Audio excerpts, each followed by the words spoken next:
Hey everybody, Brad Linder back at you again with the daily sketch card show.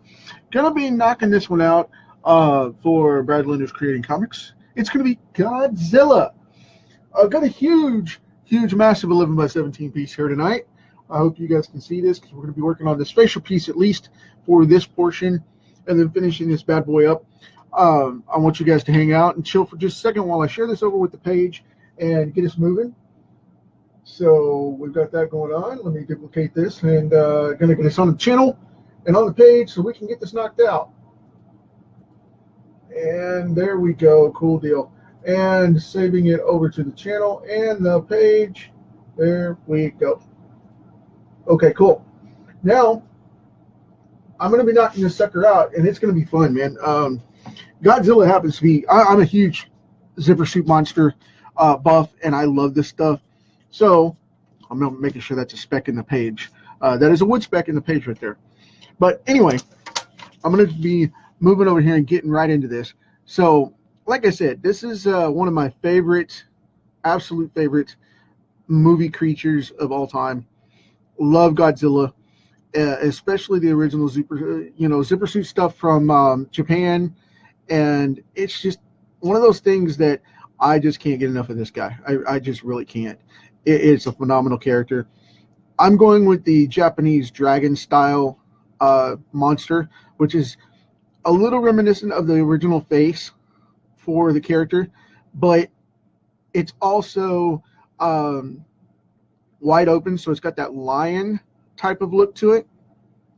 And I really like to do that because of the fact that I want to stick to the original, because Gojira is my absolute favorite version of this.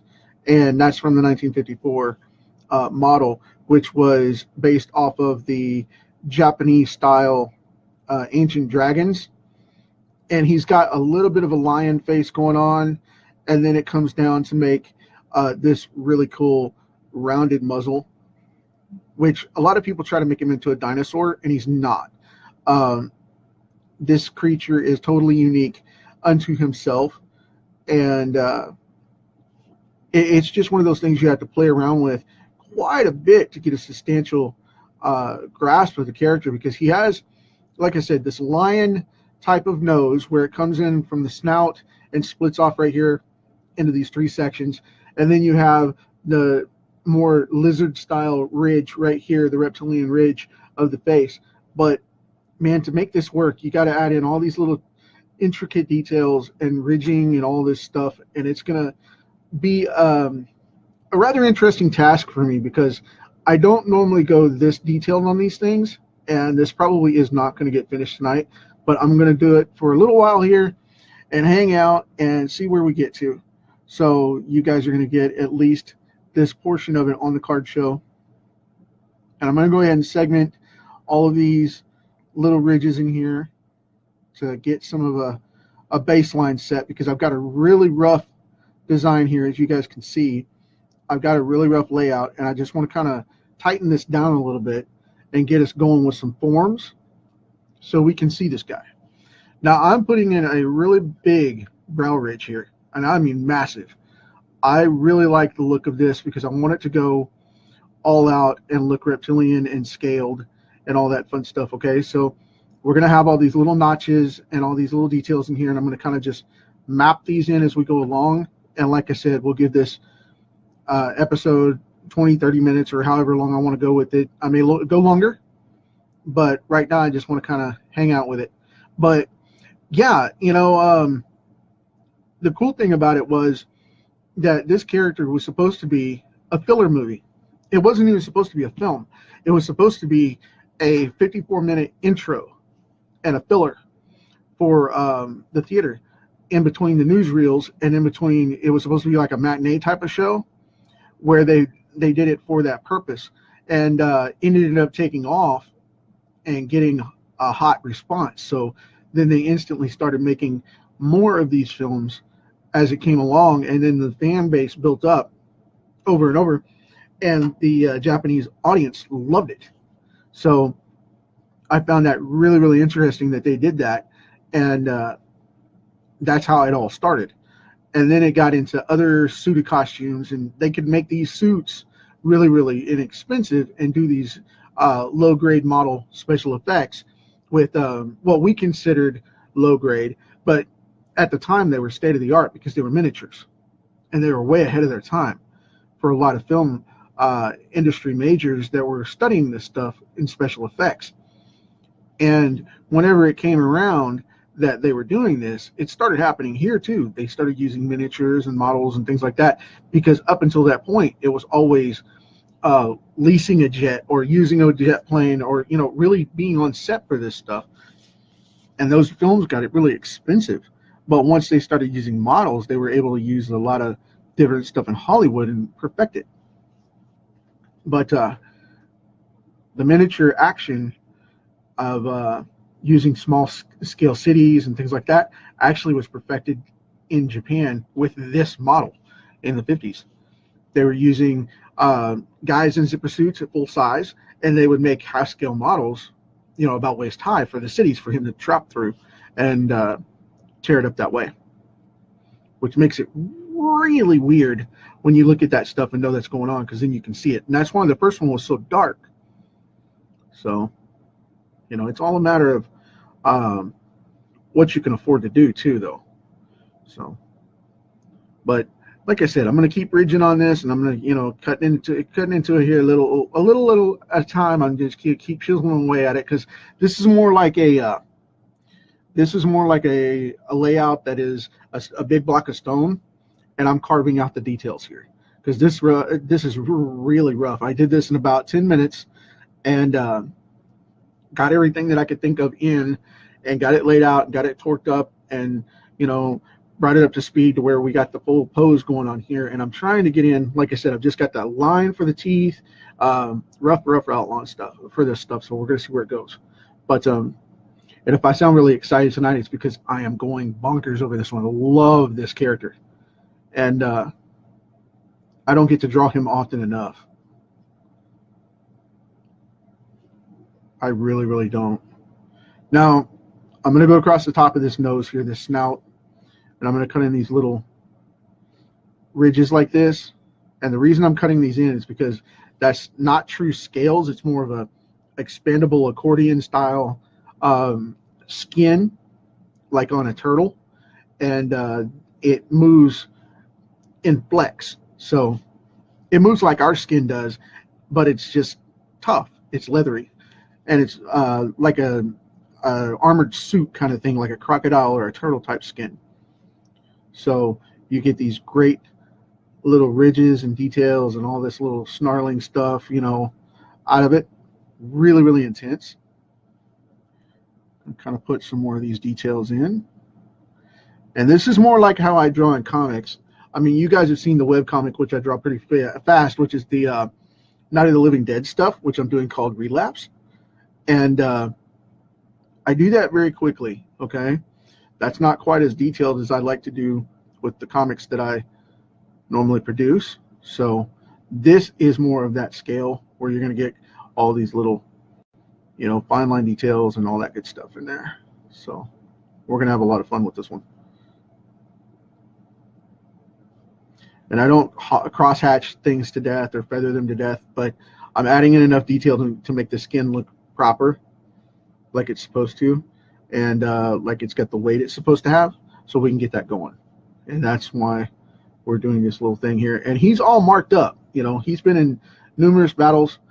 He's kind of like the reptilian version of King Kong's primate. And the reason that they've always been associated together is because of the fact that we have the Japanese super dragon monster of Godzilla, which is a reptile, and then we have King Kong, which is our version of that opposing force with the simian primate and a giant ape. And that's one of those great things that you never get to see play out in a parody like that. But at the time that they came out, that was a huge thing, man. That was a big political move too. And people wanted to see this Rumble in the Jungle kind of thing come out, like the Foreman Ali match, so that's the way this came about. And I love to see these come together, and hopefully we're going to get a new crossover of King Kong versus Godzilla, because the original one from the 60s was okay, but I mean it was bad. It was really bad, even for me. And like I said, I have the entire collection of these things, and I love these Zipper Suit movies. They're campy, they're fun, they're a great escape. They're like the old monster movies of the 40s, 50s, and 60s. Love those monster movies as well. Not as many Zipper Suit monsters until the 60s, but it is what it is. So, you know, this is one of those things where we're going to get to see this come together and hopefully come to fruition tonight. But if not, I'll keep working on it and we'll knock it out as it goes. But yeah, this bad boy is one of my absolute favorites, so I'm hoping to knock it out fairly quickly. And as you can see, I move right through this because, like I said, I don't get to draw him very often, but I have drawn him many, many times in the past. So, which I won't show because that's from older stuff, and it doesn't really do it justice as much as I would like it to. So we're not going to go there, but I might show it down the line in my old, if I do a portfolio review or something like that later down the line to show some of the older stuff that I built up during the creating comics program. But we'll see. But as for now, though, I'm just going to kind of keep this moving and not show that stuff and keep this going with the current. Just saying. Now I'm drawing in a couple of these defensive scales here, and I'm cutting them in real loose. So we got that going on, and they go right here onto the bottom of the lip, which sticks out and protrudes quite a bit for that jawline because of this fin. His lips are on the outside, of course, but he's got this webbing in here, like most reptiles, and it pushes the grip out just a little bit. So he's got a little bulkier edge around his mouth and his face. And then, of course, we've got the teeth up in here, which they're going to be very short. They're not going to be massive at all because they're short and they're pointed, but they're not hardcore teeth like you would see. They're not even fully developed and rounded. And I don't want to overkill that because I want to keep that tradition of the teeth looking reminiscent to the Zipper Suit as an homage type thing, rather than cutting them around to where you fill them out and all that, which I'm shaping them a little bit, but I don't want to overdo it. I like to keep them simple, and I don't want to draw him a full amount of realistic teeth because they don't match up, because even the images that you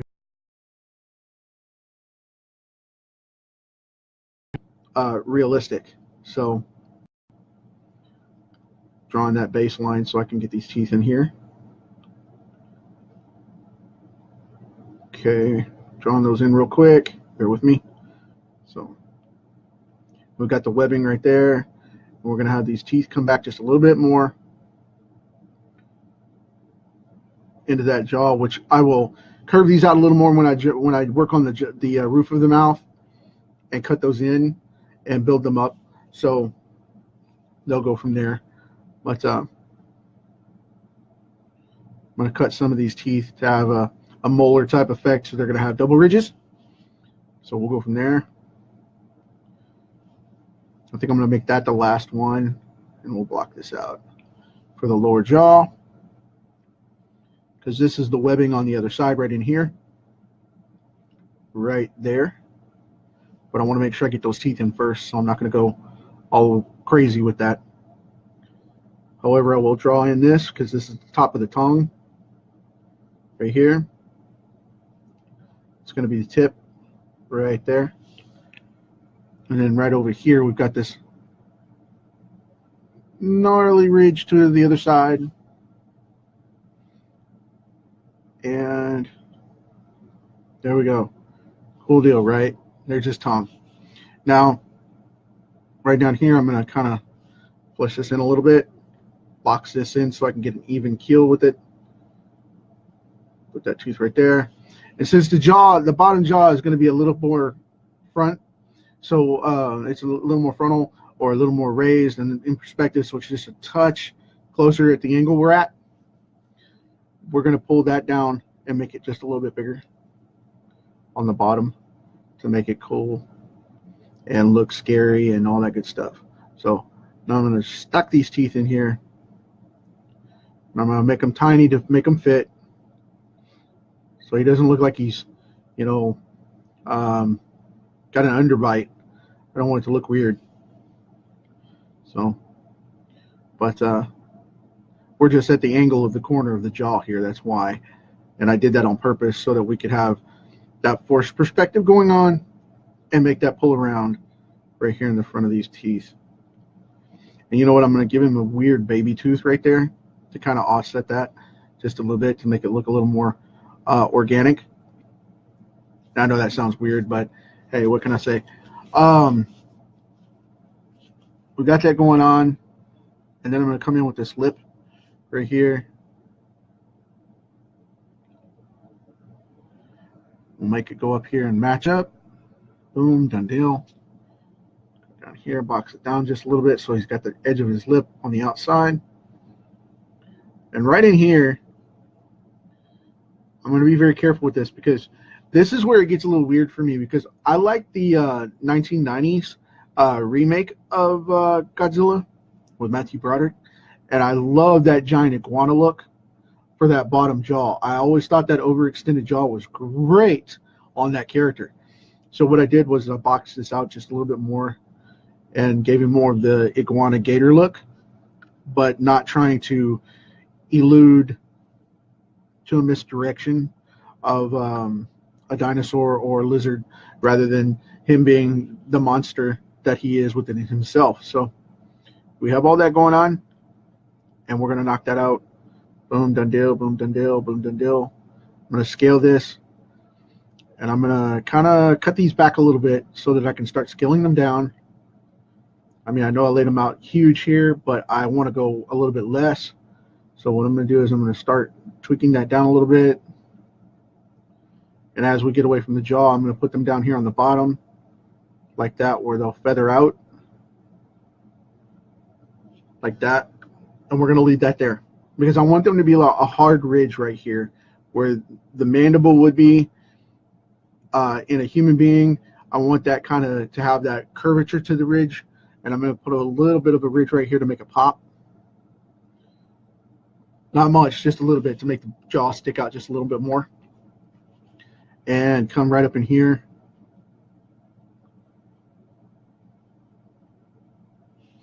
And there we go. Cool deal. Now, I'm going to come off this corner and block this out a little bit, making a chin. There we go. And we're going to get this lip going this way. So now we got that going on. And the reason I'm going to pocket this right here is because I want to bring this back up as a secondary kind of a ridge right up in here like snakes have, so that could kind of drop down a little more, expose a little more of that jaw, and go down into the gullet and stretch that out just a little bit underneath for all that. But we can't see it from this angle because he's just got his jaw open. He doesn't have it open like he's going to open his throat and swallow or fire at this point.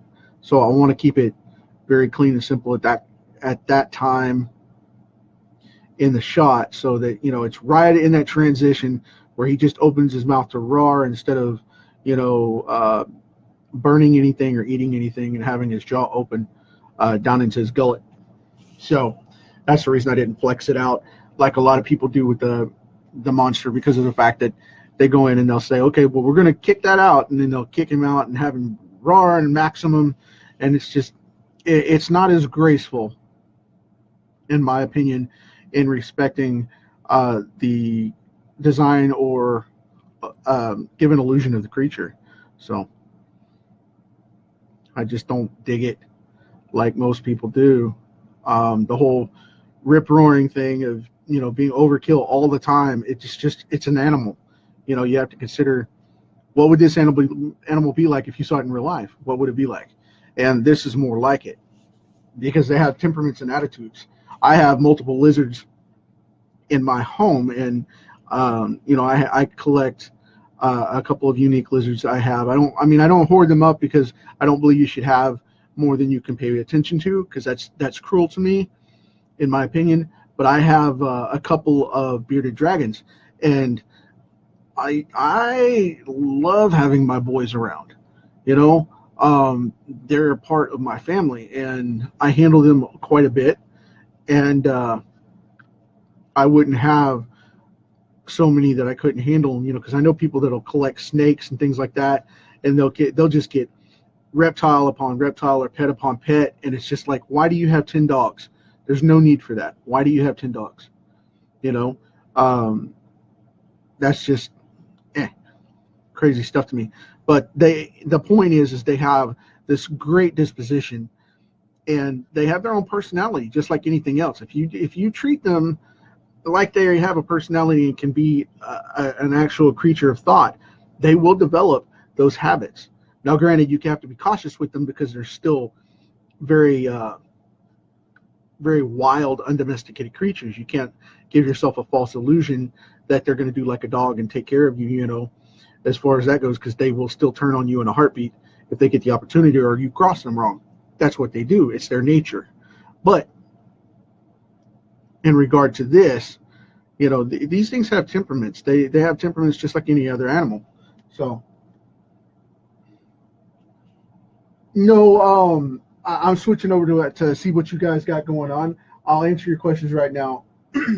Jackie, thank you very much. I appreciate that.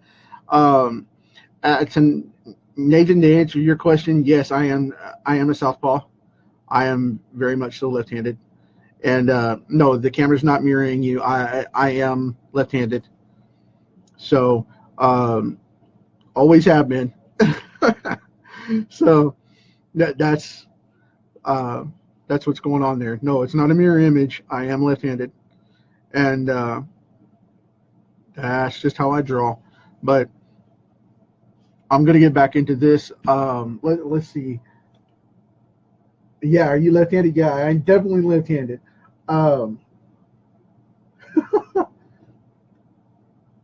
You know, Phil says that they don't accept that. They don't accept that version of Godzilla in canon, and I totally agree. It's not in canon, and I really thought it was a cool perspective on it. You know, but like I said, I understand. I've talked about that many times before, where people said, you know, that's not canon.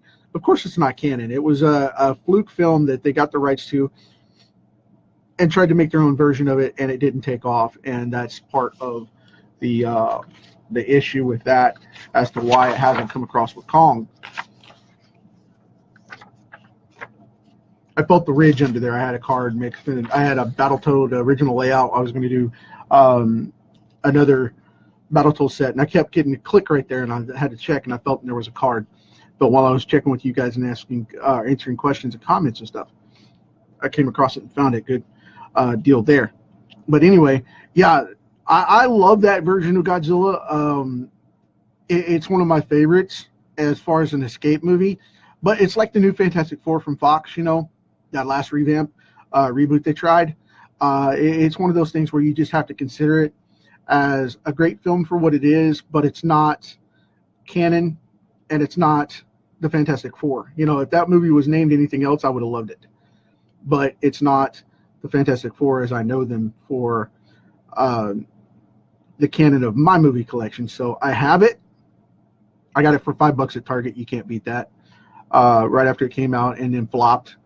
And there's another thing going on with that, you know, that like that Godzilla, when they made it, it was supposed to be the American take on it. And like I said, they were supposed to kick it up and really bring it to life. And it didn't happen. It didn't happen. So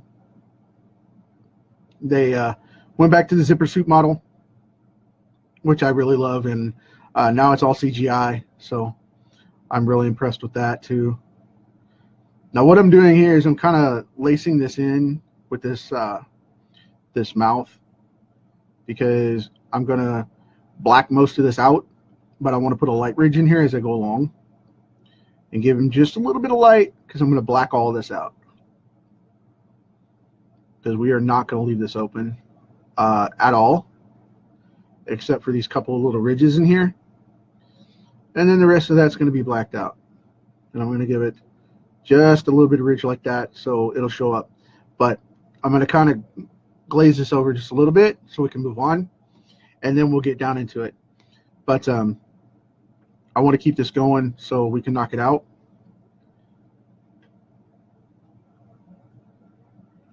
And we have a lot of movement on this thing. I'm really, really digging this one. So I got to put in these pockets here on the scales for the eye and the upper jaw. Boom, right there. I'm gonna go back in here, cut that in, because like I said, I love to have him have little scars and stuff, and like they did with the King Kong film, where they had it being the last Kong in the 20s or 30s setting. I really enjoyed that, but he was so scarred up, it wasn't really worth watching, because you knew it wasn't going to go anywhere. It was just a revamp of the original instead of being a new legacy version. And then Skull Island came along, and I was like a kid at Christmas. I mean, I was like a giddy cheerleader. I tell you what, it was like a girl. It was bad. It was sad. I went all out and just, squealed, and it was funny. My daughter laughed, and we went on from there. But I tell you what, it was crazy, man. I love that film. I've watched it countless times. I still watch it every once in a while. And I'm waiting for the new ones to come around, and I hope they do well. They do well. I hope they do well. So just kind of bouncing around here, getting this done. Going to thicken that up a little bit like it's a scar. A couple of bite marks where he's bit something and it's bit him, that kind of crossover trade. I'm going to ridge this out a little bit to kind of bring this together and bring this around into these scales on this outer side. Now what I'm going to do here is I'm just going to kind of make this ribbing go on like this, and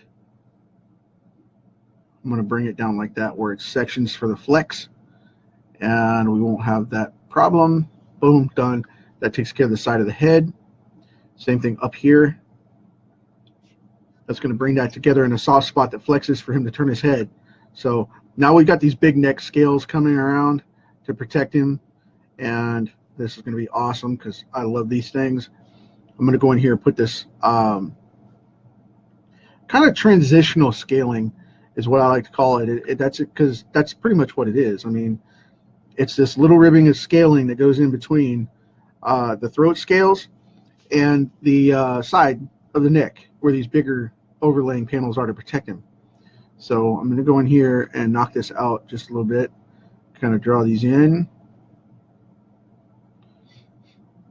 And it's okay if I'm not perfect with this one, because he's got these little ridges on him, and they I made them like a reptile where they're random. So that's what we got going on. We're going to go right down here into the neck, to the collarbone. Boom, done deal. Nice. Okay, cool. Now, kind of put a couple of detail marks in there so it shows some depth to them a little bit. A little angle here and there. Okay, now we got that in, and he's got the depth set so you can see the crease in it on that one side, especially on this interior. Made it just a little thicker so it looks like it's curving into that shadow. And we're going to go right along here. I'm going to pull these out and build them up first.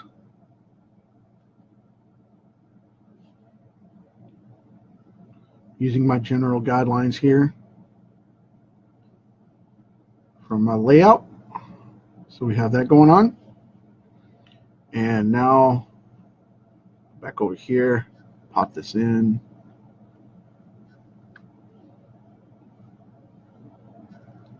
Go back the other way, keep my hand from cramping.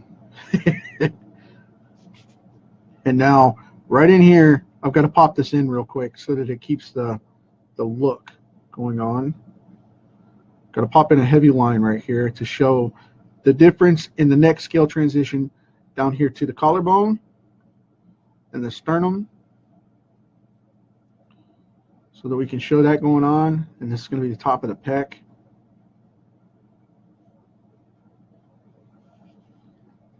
And then we got to go across here and show the other side of the sternum for the other ridge to go right up here and hit this ball joint off the knob of the bone, right there like that.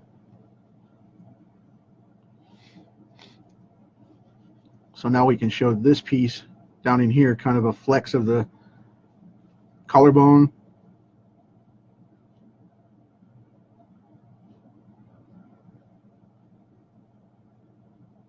Kind of put these zigzag marks in here where it shows. And this is going to be the cool transition of the neck. Before I go back and detail out this side, I'm going to map this in to kind of give it that overlaid look.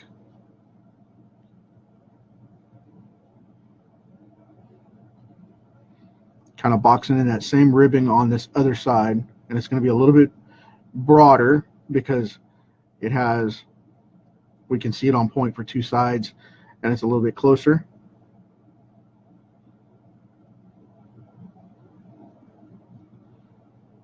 Because of the angle of it. Pushes forward just a little bit. And now we're going to go up around this, and we'll be able to see this part come across here, because this is that shoulder muscle that goes across between the neck and the shoulder, that weird triangle block that goes across here. And I'm going to try and block these out this way so it shows where he's turning, and they're still back there, but they're underneath they're behind that muscle, and you can't see them because he's turned and leaning against it, so they turned around. So we've got that going on. Now, oh, I tapped the page and put a mark on there. That happens. Real life drawing. But I'm going to drop in this shoulder and this neck real quick so we can go across. This is the back of the neck right here. And this is going to go across the back of the shoulder. And there's the shoulder top right there. Now you can see more of that reptile scaling. It's more like a turtle or an alligator right here. And I'll do this because it segments quite a bit on that shoulder. And I really like to do this because it makes him look armored, a little uneven in the design. That's what I was going to say. A little more uneven in the design because it goes wild, man. I mean, it just goes all over the place.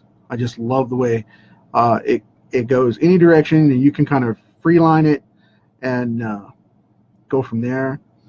Just drawing a couple of these sections so I can set the base for the rest of the neck up here. Now I'm going to get back into this. I'm going to show these almost diamond shapes. They're just these weird segments that kind of grow, and it's a flexy turtle type skin. And it's like he was made up of, when he was designed, it was like he was made up of 50 different animals. Of course, being fictional, they probably did, you know. So got a lot going on here. Lot going on here. So I kind of just scramble this in here a little bit to make these great designs and patterns and flow, and pull them all together. And going to leave it motion driven and fluid in this part, because the big problem with it is you have to make him look like he's mobile. Okay, you have to make him look organic so that he looks mobile, because if he can't move, then he's not going to scare you. And if you can't make him look like he's going to be organic enough to flow, it again makes him look stiff. And you got to be very cautious with your animals like that, because even with fictional animals, you still have to make them look like they can move and like they can take care of the job that they're designed to do. Otherwise, it'll look flat, or it'll look two-dimensional and look cartoony and not have enough detail. And I really like doing this because I get to play with all these cool lines. And I'll do this wall first on this one, which this is great because I get to add in all these little tweaks and scars and growth marks and all that cool stuff. Okay, we got that going on. Now we got those side panels segmented that way. I'm going to put just a little bit of a ridge underneath them in certain places, not all the way across all of them, just in certain places to show that shadow and pull it down just a little bit.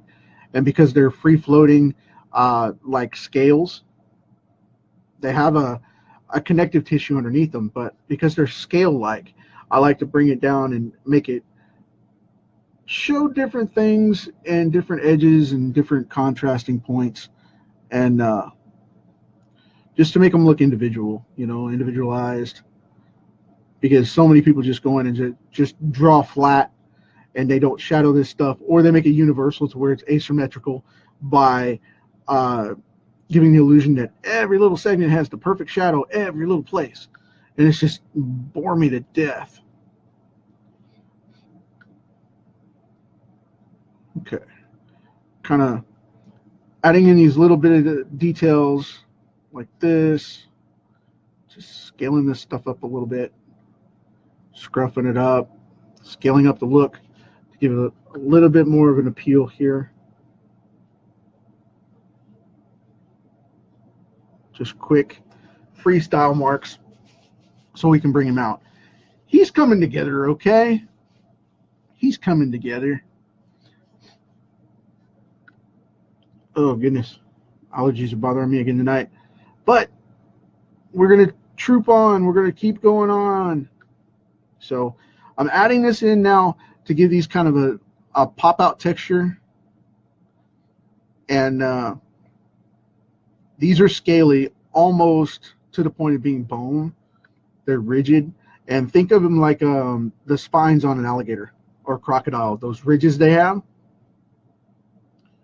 And go from that, because it's pretty much what you're looking at here is those type of scales. And then we got the back end for that other shoulder, which, like this one, it has the composite scales that grow on their own. And the reason they grow like this, and I'll tell you a little bit of trick that I picked up with a biology tip, if you're ever doing this kind of thing. Make turtle skin on your reptiles for this reason, because the reason that turtles and certain reptiles have these blocky scales like this is because of the fact that they grow uneven on purpose, so that whatever is grabbing at them can't follow a line and rip into it. That's the reason, because if he gets cut and he gets hooked in here, it'll only go from that scale to that scale, and it won't go any further into the next one or whatnot, whatever else is coming. So I find that pretty fascinating. And you'd think that being human beings, we would use that to our advantage of knowing that type of scaling works for armor, and we would offset more. But with our own combat type of armor, and put Kevlar plating off kilter like that, so it would be less damaging to some of the troops. But we're expendable, so it doesn't really matter, unfortunately, to that point. And that's sad, because I support my troops. I come from a military family, and I totally support the troops. I think that they're not protected quite as well as they should be. And I don't want to get into politics, so please don't post about it, because I'll have to delete it, because I don't want to start that. You know me, I don't want to start that crap. But that's something that technology-wise they should look at it, because it's something that could be useful. But I don't write the checks and I don't pay the bills. Oh darn, yes I do, because I pay taxes. Imagine that. But we're not going there. I'm just having fun with it, so don't take it seriously and get into political bins, because I don't like doing that. I really don't, and I don't want to here. So let's not. Let's see. I'm going to ridge this out just a little bit more, because I want to add in a couple ridges here and there. And like I said, the same thing as always with this stuff. I like to put in these little open pockets to show the edges and whatnot, and bring it together just a little bit more organically. So we got that going on. I'm going to make that one look like it's been broken off or bitten or whatever and grown back. So we'll pop a scar in there like that. That's cool. Put some cool underlay stuff. That on this one, I'm going to put a little bit of a line there to kind of bring it together.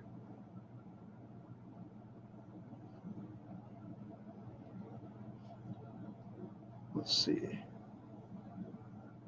I think that's going to work. Now we got the arm in, okay? We got the shoulder part anyway. Now Godzilla has this really cool, thick, hard-cased point on the shell of the chest, and it segments really hard and ridges down in there. But then on the arm, he's got this turtle-type skin on the shoulder. He's got this almost a scaling type of thing going on with the fish, overlapping fish scale type of thing going on right here. And it goes down into the arm, into this middle section. And then I go back into the turtle skin and back into the turtle skin, and then more of the reptilian, softer skin, like up here on the neck, up in the back of the hand where you see the ridges and the little, you'll see more of the detail lines here. And then we go to these hard scaled knuckles.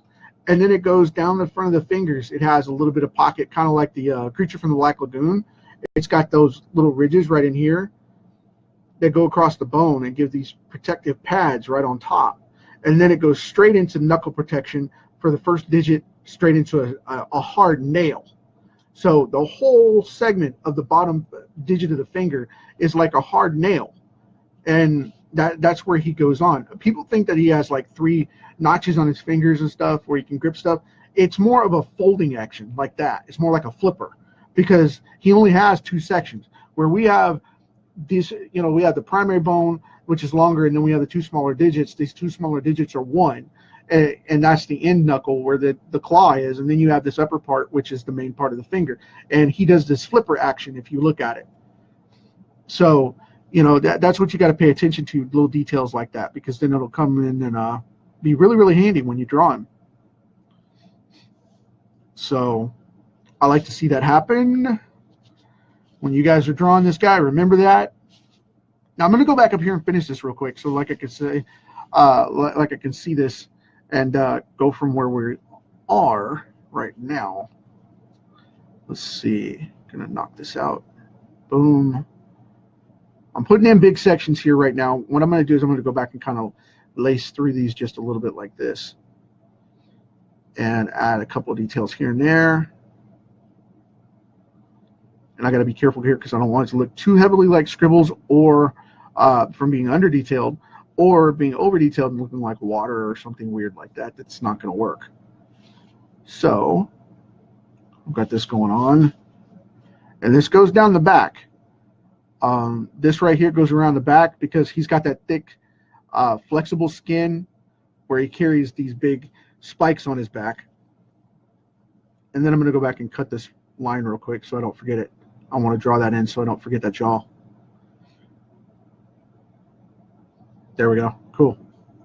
I would hate to forget that. That would suck. That's a technical term, mind you. So I just want to get that added. Kind of bouncing around a little bit. But I'm going to line this out because this goes down his back here.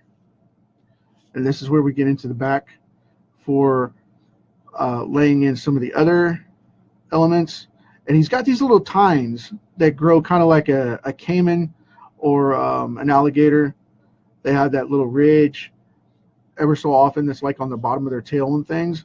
And he's got that going on right next to this because he's got 3 rows down the back of his neck, because you see on his head he has 2 brows, 2 heavy brow fins, and then he's got this ridge in the middle of his head that goes down, which comes up into making these big spikes. Well, the brow ridges go down the same way, and he's got that caiman style small ridge, big ridge, small ridge in the middle of his back. So a lot of people forget that detail, and I just want to make sure it's in there because it's not exact. It's just, added at random kind of thing. They're not like asymmetrical where they're even or whatever. But I just want to kind of put that in there before I get into this arm. So that's in there now. We've got that done. I'm going to black this out to kind of make that transition, because we won't see that skin back there like that.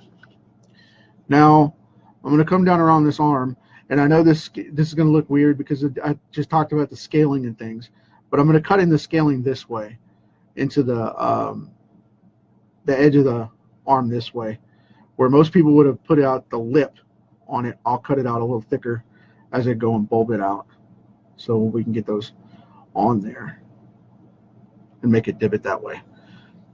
So we got that going, and then we're going to kind of loosely come in, and I'm going to draw a little bit of a line here to confirm where I want this to go. And now we're going to draw these in and start. So go thin on one side, go heavy on the other.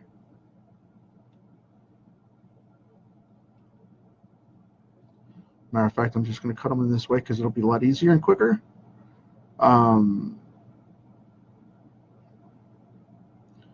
Making that scale transfer.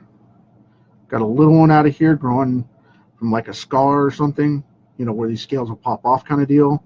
I like to do those transitions because then I'm also able to change directions without a lot of grief about it. And if you make them chipped up a little bit or skipped out a little bit, that's fine, because it adds more character to them when you do scales like this that are uneven. And if you make, like I said, if you go in making them asymmetrical, it makes them look weird, because it makes it look like it was like hardcore, that's the way it is, and then it looks like a costume, and then it doesn't resonate, and it won't look like Godzilla. So I don't like to do that. There we go, cool deal. Now that we have these in, we can go in with these other scales underneath. I'm going to kind of pop them in from one side or the other. And every once in a while, I like to fracture them like an old war-torn scar kind of thing. Like this one, I made it double up. Just give them whatever detail you want. I mean, they're not written in stone the way you have to do them. I like to do them like this at random so that we don't have to worry about all of the details coming in. And if you want to add lighting or different levels to them or different ridges to them, you know, I'll put some of that stuff in as I go along. But once in a while, man, I just like to go freehand on this stuff and just nail it out and make it look raunchy. And the reason you do that is because whenever it comes back to fruition of the finished piece, it adds a lot more character to it, where a lot of this stuff happens in nature. They lose scales, they lose they get scarred up, they lose segments of their skin, you know, in fights and scars and all that good stuff, just like we do.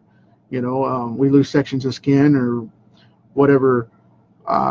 You know, we can lose limbs and body parts and all that good stuff, and hopefully everybody gets to keep all their fingers and toes, but that kind of stuff happens, you know. And unfortunately, I'm a diabetic. I think about that stuff every day. So, I mean, I'm not being I'm not a sad sack or anything about it, but you know, I'm very concerned about that. I take good care of my hands and my feet because of the fact that, you know, that happens. And I know you guys see me get scratched and stuff playing around with animals and junk all the time, or doing, you know, craft work and constructing on something or whatever happens. But I'm very cautious of my hands and, you know, extremities like that, because I don't want them to get amputated because of a simple infection that could be nasty and change my world. So, but it's cool to reference that stuff when you're doing a project, because you get to think about all that stuff, you know, as you go along. Now, I'm going to ask you guys real quick, what do you think about your, I appreciate it, Jim. Thanks, man. What do you think about how everything goes along with Godzilla? What do you guys think about it? Are you a Kong fan or are you a Godzilla fan? And what's your favorite, while we're hanging out here, tell me what is your favorite Godzilla villain or Godzilla monster? Mine still has to be Mega Godzilla. I really, really dig the concept of aliens coming and fighting a monster.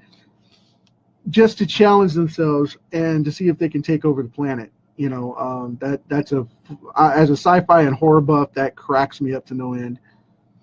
But and Pacific Rim has gone the same way. If you've ever seen those films, which I love those films. I haven't seen the new one yet, so don't spoil it for me.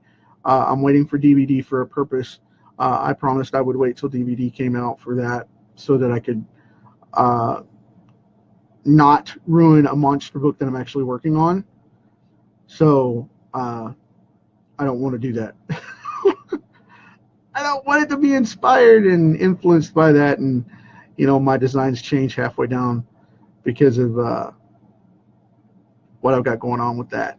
But anyway, I mean, this is my style right now, and I really hate to go the kaiju route because of the fact that I saw the movie and got inspired and naturally changed my art.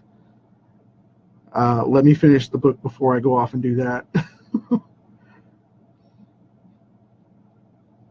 Let's see. We're scaling this up, and we're knocking it out. I am having a blast doing this, and I'm appreciating you guys hanging out with me so late in the evening. I had to go check some stuff out today, and had a weekend client meeting, and that made things interesting. So I don't regularly do those. I try to keep it simple on the weekends, and leave it for time with my daughter and whatnot. But if we're just puttering around the house or something, that's fine. But I try not to get crazy with that. But anyway, we have these insane ridges in here, and these big turtle skin tiled segments, if you want to call them that, whatever you want to reference them as. It's a huge thing. And now we got a couple of these things in. I'm going back and getting these marks that I put as guidelines and marking a few of these details in to kind of bring it up a little more. Because this guy is not gentle, okay? He is not gentle with his skin and not super safe, and he's going to have some marks. He's going to be roughed up. Now, before I go back onto this backside or go down to the forearm, so we can get more of this going on, I'm going to go into this chest piece, and then I'm going to try and do it up this shoulder, and then I'm going to get back into these spikes so that we can see how it goes.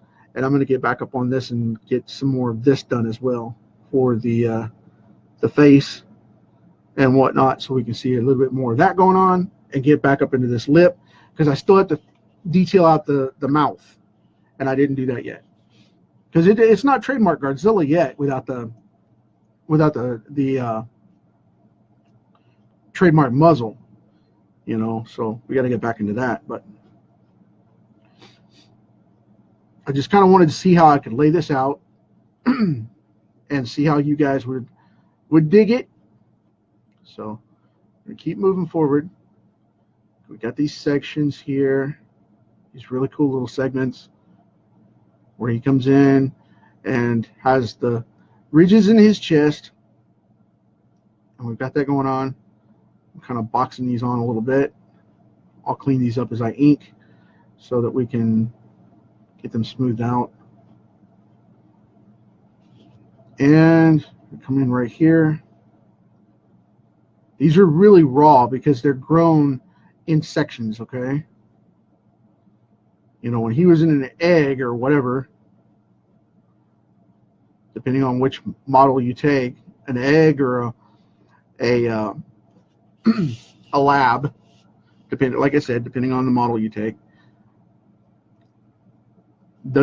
these grow in sections. It's a hard section, soft flex section, hard section, soft flex, and that's the reason they do that, so that they are armored and they can move as they go along. And that's just in nature. These animals move that way, that he's based off of. Crocodiles, alligators, caiman, which is a small cousin to the alligator, which is funny because it has the strength and speed and size of a small crocodile, but has the attitude and temperament of a highly aggressive alligator. So they're wicked little suckers. If you ever saw a crocodile turn into a raptor, that would be a caiman. Those little guys are mean. I'm not going to do the chest part just yet until I get to the forearm down here. But what I will do is do this other side. Like I said, I want to get this ridge in here because he's got this weird sternum casing right here. And depending on the design and the version you look at, he's got this weird little section right in here. Kind of holds everything together just a little bit.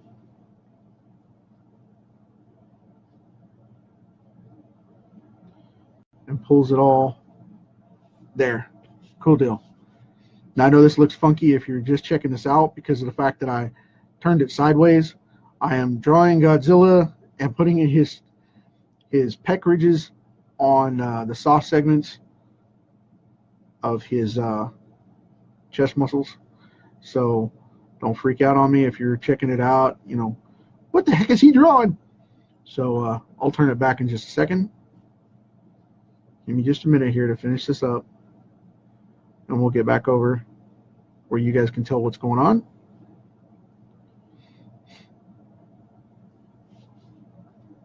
And the cool thing about drawing monsters like this is you don't have to be exact because you can be a little more freehand with it because where are you going to see this guy? Where are you going to argue with me about it? Oh man, you can't draw it like that. That's horrible and that's out of sync and that doesn't match up. Well, where do you see this guy to give me that reference? Come on. I mean, you can't show me where the film is. I have to go loosely based on the design from the film because otherwise it would be copying and then you guys would be complaining that I copied. You know what I mean? So, pick your battles there. I see that all the time. That cracks me up. They take fictional characters and they go, you copied this artist and that artist. And it's like, yeah, well, if it doesn't exist and it's fictional, you have to go by the artist design that actually produced it. And so many people just don't understand that and take it too seriously, and it cracks me up. But anyway, there is his head, there is his chest, his shoulder. We're going to do this back shoulder real quick, and then we're going to move on. Okay, so put in a couple more battle scars right there. Just want to thicken that up a little bit to show where that goes on. Cool deal. All right. And just to be cool about it with the segments, so that matches up, I want to add in just a little bit more here because I didn't add that before, and I want it to go all the way down to the pec like it does over here. Because there's another one on the other side of his back that goes down, and it'll come around as well. So I just want to add in that top where this thin skin is and this turtle type skin is. That's why it's more detailed and lined rather than continuing this scale down, because I don't want to do that. But I'm going to cut in these, put down my pad here because I don't want to put pencil dust all over that. But I'm going to draw in these big scales here and get them going. Kind of offset them a little bit. I really, really dig this stuff because this gives me a chance to be a designer and really get into the graphic side of things. And I don't get a lot of that except for when I'm drawing comics. I try to do that with my programming, but it doesn't work as much because there are rigid features needed, and it's like, programming is very cookie cutter for the most part because it's, you go in, you build your program library, you have it, you go in and pull the parts and say, okay, this is what I need to do, routine 101, routine 202, and build out the pages for the concept, and that's the end of it. But with comics, I get to go in and detail all this cool stuff. So I'm going to do a little detail right here on this back real quick, and then I'm going to get up on these fins. But I want to do this on these sidelines here so I can block them out because there's some serious blacking going on here. I've got to black these out because these ridges stick out just a little bit. And there's a few of them in here that I have to black out. Like that one. And then I'll go back and black them out as I go through here, so I don't lose track of them. And what this is it's a open ridge that goes back down here. where we were working up on his neck. I'm going to pull some of that down into these lines and stuff.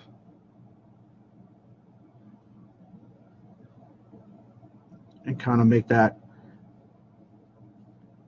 his back skin as well. So we've got little sections here and there, tiny little segments.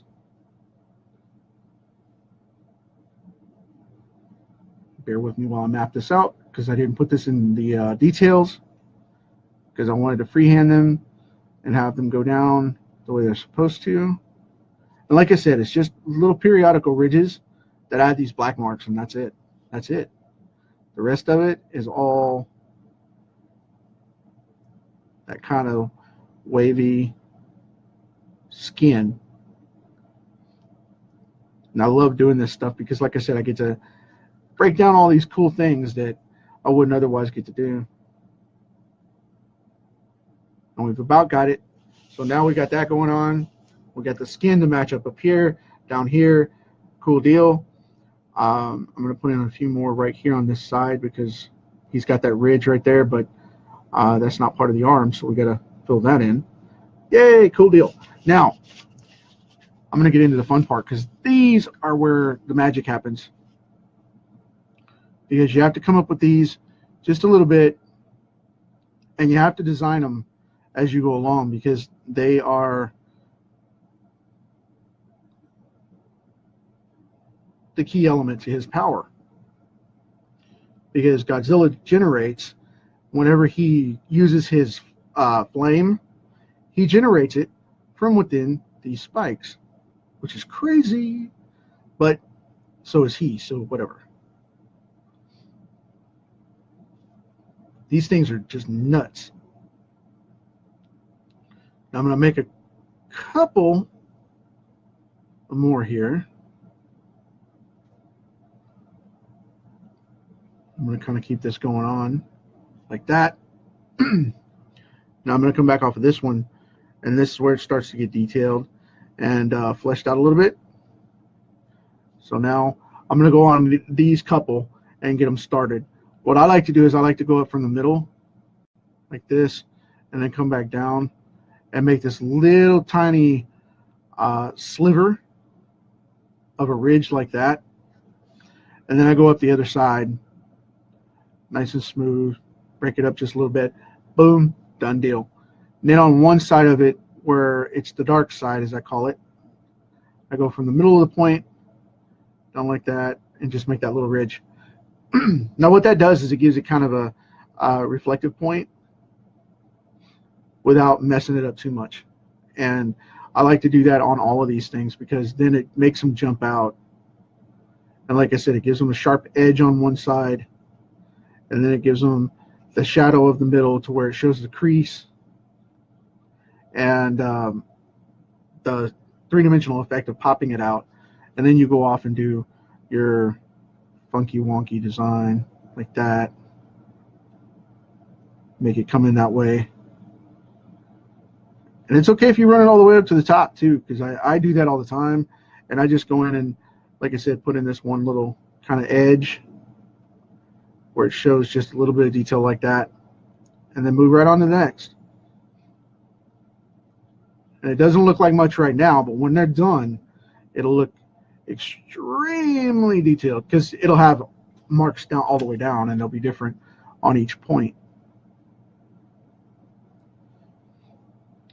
Now this one's got a double edge to it, so I'm going to have a little bit of a ridge like that. Just a couple of details, boom, done. So many people just freak out about this stuff, and not me, man. Not me. It's like, what are you doing? I'm drawing. That's what I'm doing.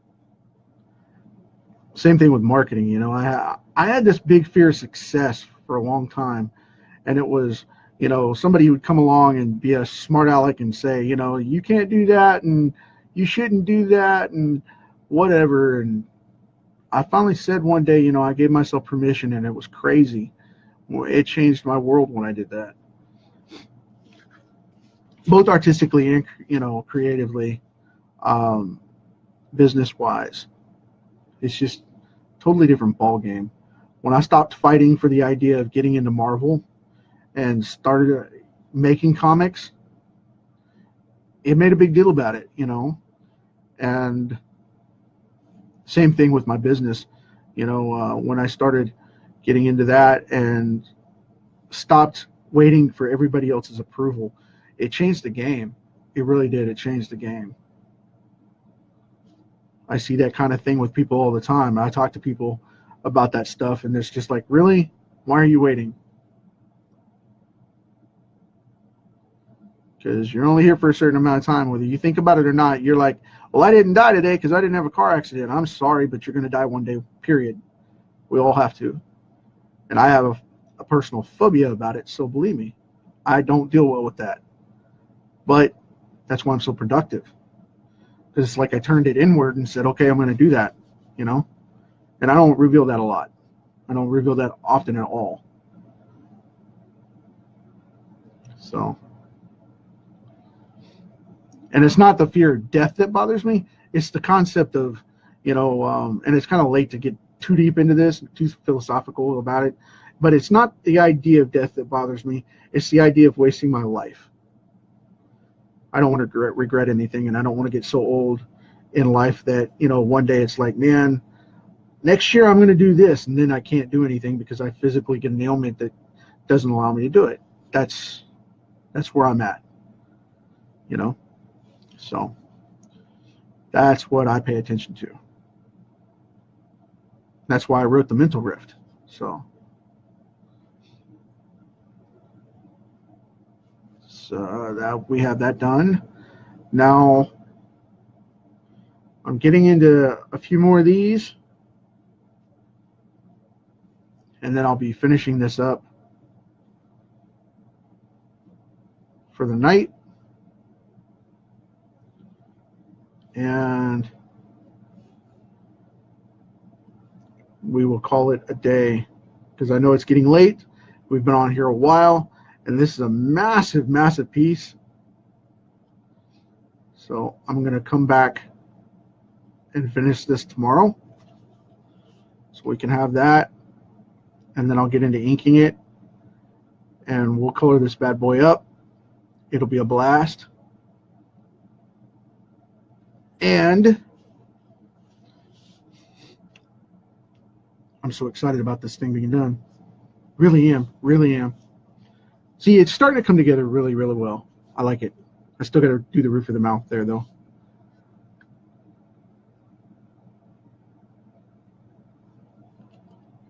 And like I said, the muzzle. So we have that going on. But anyway, my sinuses are bugging me. What I'm going to do right now is I'm going to give it a couple more minutes, and I'm going to go ahead and finish out this nose, finish out this this chin, and then I'm going to go in here and finish out the neck real quick, and then I'm going to call it a day. All right, and we'll finish up the rest of this tomorrow. Now, what I like to do is I like to go put in these ridges right here, like this, and it takes just a couple. Okay, not very many at all because of the fact that he's got such a heavy snout, and it's so detailed, so heavily detailed. What I'm going to do is I'm going to put it in like that. You know, most people will put in all these little lines and stuff. I don't want to do that because I want to ink this and color it and leave it open. So, but what I am going to do is this ridge right here, so we can get a little more of that. Now up on this nose right there, and he's got this funny little crease right here. If you ever watch those Godzilla movies, the classic ones, he's got this funny little ridge right here that goes, it almost looks like a dog snarling. So we've got that going on. I'm going to put in another ridge for the tongue right here to kind of divide that up a little bit. Like that. Got that going on. Now, just a couple of little tweaks like this, and we're done with this one. Boom.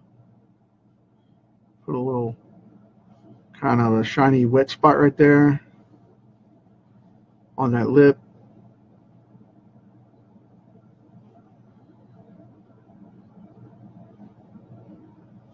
Got that going on.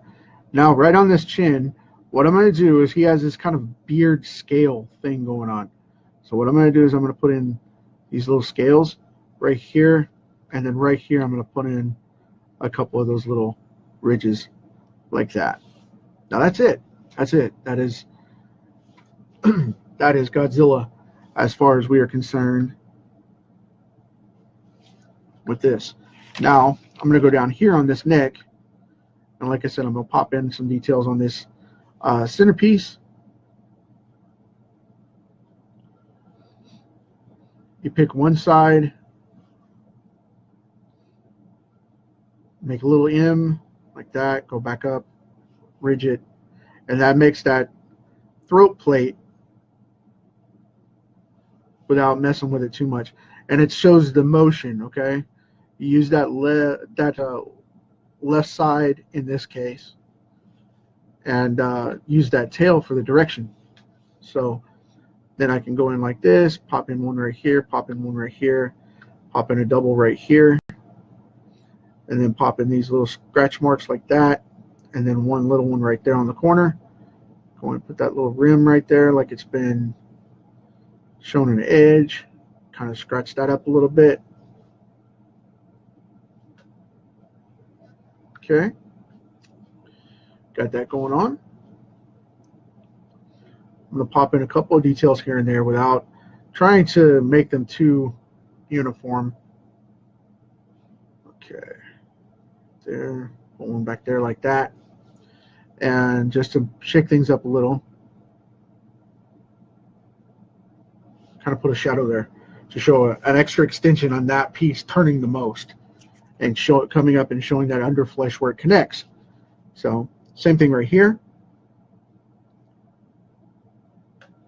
where his neck looks raised up. Now we have this little ridge down here, opposite direction, to kind of oppose it just a little bit, like that. Now we have him all done.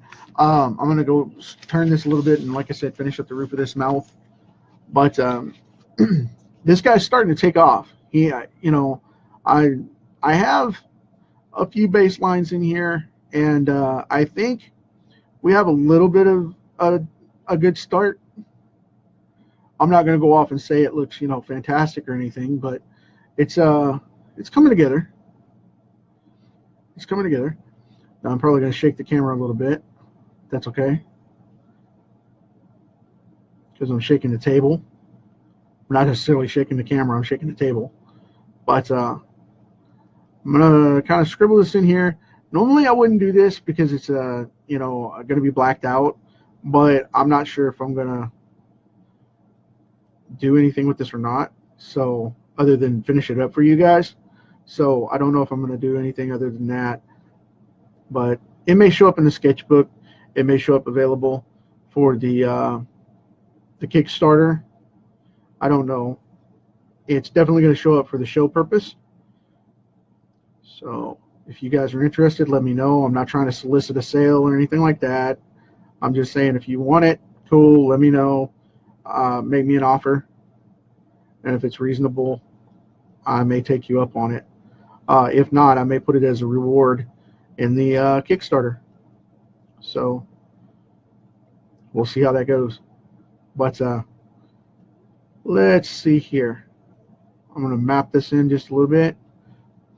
Now the reason I did this before is I'm going to break down these lines to make this ridged to show the roof of his mouth. And I wanted to separate those a little bit when I came back through. So that's what we're doing right now. Ding, ding, ding, ding. There we go. Cool. I think that looks pretty good. So we'll see how it goes. I'll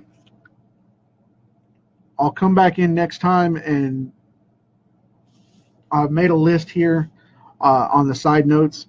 I'll come back in and kind of do some gums, and you know, where these teeth are, I'll come in and do some details on them.